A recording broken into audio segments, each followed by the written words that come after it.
Ainsi va le monde, Vincent Herzouet.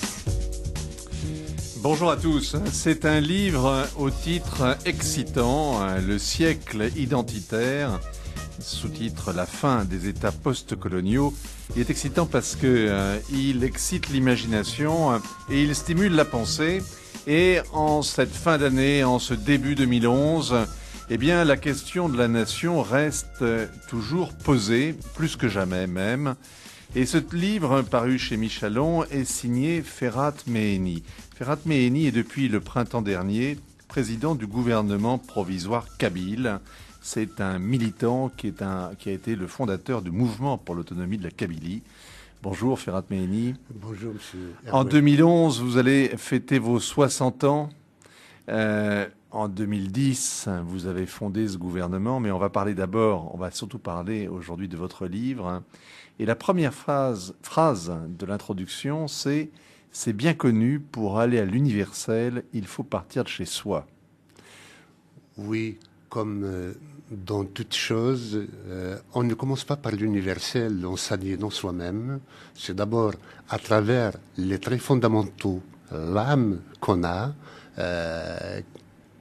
qu'on peut être universel. C'est notre particularité qui fait l'universalité et non pas le déni de notre identité qui l'a fait. Alors, vous êtes, je le disais, un vieux combattant, pas un ancien combattant, mais il y a très longtemps que vous militez, que vous avez fait de la Kabylie l'objet de votre vie, en fait, et l'utopie que vous poursuivez. Quand vous écrivez La fin des États post-coloniaux, en sous-titre de cet ouvrage, est-ce que c'est à l'Algérie que vous pensez ? Bien entendu, mais il n'y a pas que l'Algérie.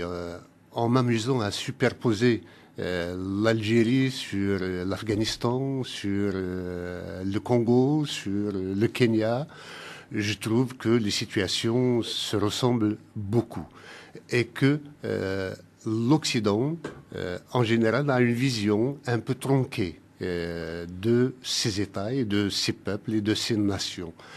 Faites par la colonisation, on croyait que ça allait de soi, que ça allait fonctionner exactement de la même façon que fonctionnent les États occidentaux.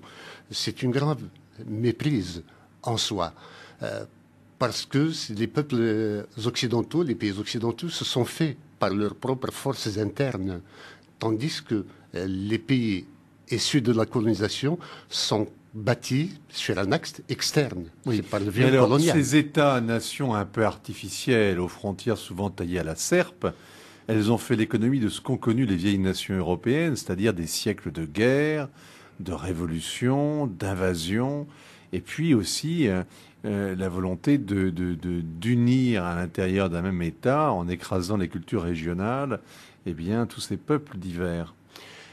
Je ne pense pas qu'on en ait fait l'économie. C'est vrai qu'il y a eu une intégration à la conception mondiale, à la marche du monde, au forceps de ces colonies, mais à un moment donné, leur gestion devenait calamiteuse et qu'il fallait restituer ces territoires aux autochtones.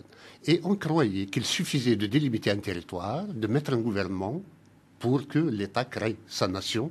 On se rend compte aujourd'hui que cela est en pure perte et que tous les peuples qu'on a mis ensemble de force vivent très mal. Donc leur citoyenneté. c'est pas la corruption des dirigeants, c'est pas le tribalisme, c'est la nature même de l'État, à votre avis, qui est la cause de l'arriération ou du sous-développement ou du fait que ces pays soient souvent retardés sur le plan des libertés et du développement économique. Absolument. La corruption n'est qu'un effet. Quant à l'incompétence, je ne crois pas que les dirigeants africains ou les dirigeants issus de la colonisation soient des incompétents. La preuve, c'est qu'ils s'y maintiennent coûte que coûte. Donc ils savent gérer. C'est plutôt la nature de l'État. L'État colonial a été conçu pour contenir, pour contrôler des populations. Il n'a pas été fait pour les servir. Et quand il y a eu les indépendances, la même mission leur a collé à la peau, surtout qu'ils tombaient dans une période où il y avait la guerre froide.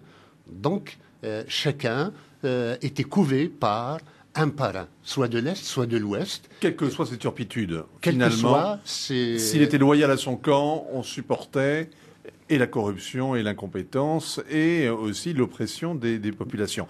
Mais est-ce que c'est vrai, ce cadre jacobin, on l'a imposé effectivement, il s'est imposé dans les anciennes colonies françaises. Est-ce que c'est vrai aussi des anciennes colonies britanniques, italiennes, allemandes? Un petit peu moins dans les colonies britanniques, mais quand on regarde la guerre qu'il y a eu pour des présidentielles au Kenya, on se rend compte finalement que c'est la même chose. Hein, les Kibuki, il y a deux peuples à l'intérieur. Il y a eu 300 000 qui ont été déplacés pendant la guerre, juste pour que le président soit d'un peuple ou d'un autre. C'est-à-dire que la démocratie dans ces pays issus de la colonisation est inopérante dans la mesure où on met en compétition non pas des programmes politiques, non pas des hommes politiques, mais des peuples pour la domination des autres. Bon. Alors l'illustration la plus éclatante en 2010, en cette fin d'année, c'est évidemment la crise dans laquelle replonge la Côte d'Ivoire alors que l'élection présidentielle devait manifester, devait conclure, devait terminer 10 ans de lutte acharnée pour le pouvoir entre deux camps qui se tiennent en respect. Est-ce que... Alors, il y a un autre tabou que vous brisez dans cet ouvrage, c'est que pour vous, les frontières ne sont pas intangibles. On peut remettre en cause, finalement, le découpage des nations. Elles ont été déjà remises en cause. Quant au découpage des nations, je mettrai le terme nation entre guillemets. Mais vous ne redoutez pas, avec la multiplication des petits États, là on pourrait imaginer par exemple en Côte d'Ivoire, une Côte d'Ivoire utile du Sud, et puis une autre Côte d'Ivoire qui serait au nord et qui serait celle-là musulmane.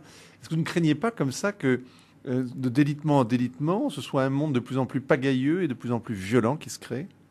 C'est plutôt l'inverse. C'est vrai qu'il y aura un peu plus de monde sur la scène internationale, mais on aura la paix. C'est la coexistence non pacifique à l'intérieur d'un même État qui rend la situation explosive. Tant que chaque peuple a pour vocation de dominer les autres, il n'y aura pas de progrès. Il n'y aura pas de redistribution de la richesse. Et puis, concernant la Côte d'Ivoire entre le Sud et le Nord, il vaut mieux entériner ce que les résultats électoraux ont donné. Hein, un président au Nord, un président au Sud, plutôt que de pousser au génocide et à la guerre civile, comme le fait la communauté internationale. Aujourd'hui, je trouve qu'il y a comme un vent de folie. Hein. Là où il faut chercher une solution, on veut imposer une guerre. Mais Ferhat Meini, vous ne craignez pas que vous donniez ainsi toute latitude aux éléments les plus ultra ou plus radicaux pour finalement déclencher des insurrections et obtenir par la force des armes, par la violence, l'irrédentisme, l'autonomie et finalement l'indépendance réclamée? De toutes les façons, c'est une évolution naturelle de l'histoire.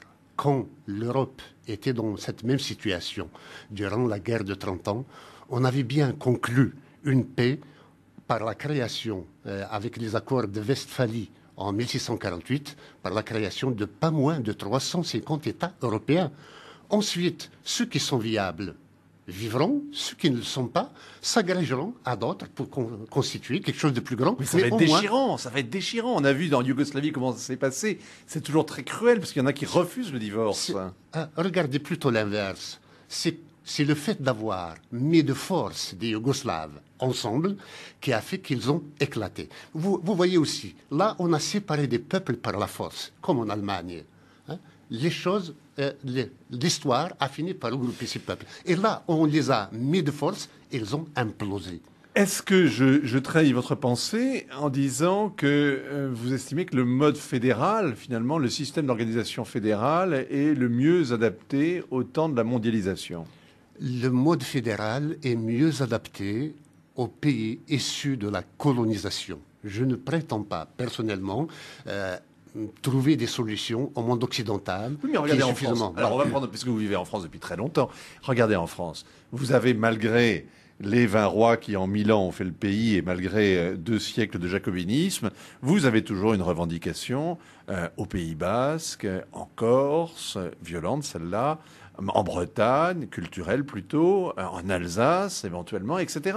peut-être que la solution de ces questions régionales qui sont restées pendantes en France particulièrement, l'Europe leur offre une situation dans la mesure où, à l'avenir, il y aura l'Europe des peuples, probablement à la place de l'Europe des nations, comme on le fait. Je vais filer ma comparaison. Si en France, on peut imaginer, ou en Espagne, dans des vieilles nations européennes, on peut imaginer de plus en plus d'autonomie et un cadre fédéral et ainsi des petites identités qui seraient régionales et puis un ensemble européen. Est-ce que dans les pays du sud de la Méditerranée, notamment l'Algérie, c'est envisageable, c'est possible d'imaginer en Algérie un cadre fédéral? Bien entendu, sinon tout notre combat n'aurait aucun sens. On s'est retrouvé par la force de la colonisation dans un pays taillé pour une colonie de peuplement et ensuite on s'est retrouvé à l'indépendance avec des problèmes de région, d'identité particuliers. La Kabylie, depuis l'indépendance de l'Algérie, et je dirais même depuis son intégration dans l'Algérie par la France. Depuis 1830, depuis la colonisation pratiquement. Non, la France a colonisé en 1830, mais la Kabylie n'a été conquise qu'en 1857, exact. 27 ans plus tard. Et donc, depuis que la France a intégré la Kabylie, la colonisation a été très mal. Et c'est l'intégration de la Kabylie, probablement, qui a amené à la décolonisation aussi violente qu'on l'a connue.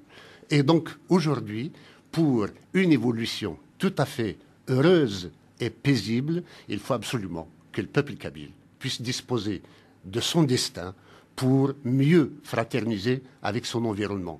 Tant qu'il y a un mariage forcé, le divorce attend derrière la porte. Alors là, c'est le président du gouvernement kabyle qui parle, c'est le politique. Est-ce que vous pensez que cet émiettement que vous prédisez peut se passer sans violence? Je le souhaite vivement et nous y travaillons. Alors, quelle garantie peut-on donner comment est-ce que le divorce peut se passer à l'amiable? Écoutez, la Kabylie, depuis 1963, est en insurrection permanente contre le pouvoir algérien. En 1963, c'était les armes qui avaient parlé parce que c'était le langage de l'époque. Mais depuis 1980, notre génération a civilisé le combat. Nous avons préféré aller en prison. J'ai été arrêté 12 fois. Nous avons préféré descendre dans la rue. Et c'est le mode opératoire que nous avons aujourd'hui pour créer un rapport de force. Et en 2001, le pouvoir algérien a poussé à la guerre. Nous étions en état de légitime défense en tant que Kabyles. Il y a eu plus de 120 morts et pourtant, les Kabyles n'ont pas pris les armes. Donc, notre génération est celle de la sagesse et de la solution. Mais passer notre génération, il me semble qu'on court vers l'aventure et l'irréparable. Est-ce que ce modèle, alors cet exemple kabyle, est vrai dans d'autres parties du Maghreb? Je ne pense pas qu'il y ait autant de revendications identitaires comme cela l'est en Kabylie.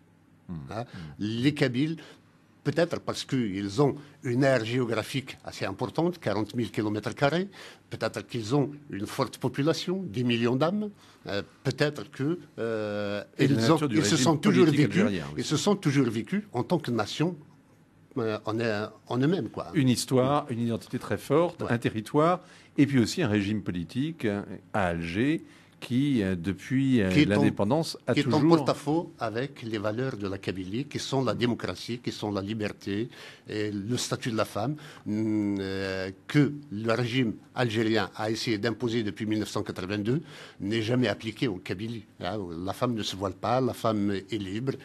Donc, culturellement, il y a deux pays. Ferhat Mehni, Le siècle identitaire, la fin des États post-coloniaux, c'est paru chez Michelon et il avait publié chez ce même éditeur il y a quelques années un autre essai qui s'appelait La question kabyle, Algérie, : La question kabyle. Merci à vous, Ferhat Mehni. Merci à vous aussi.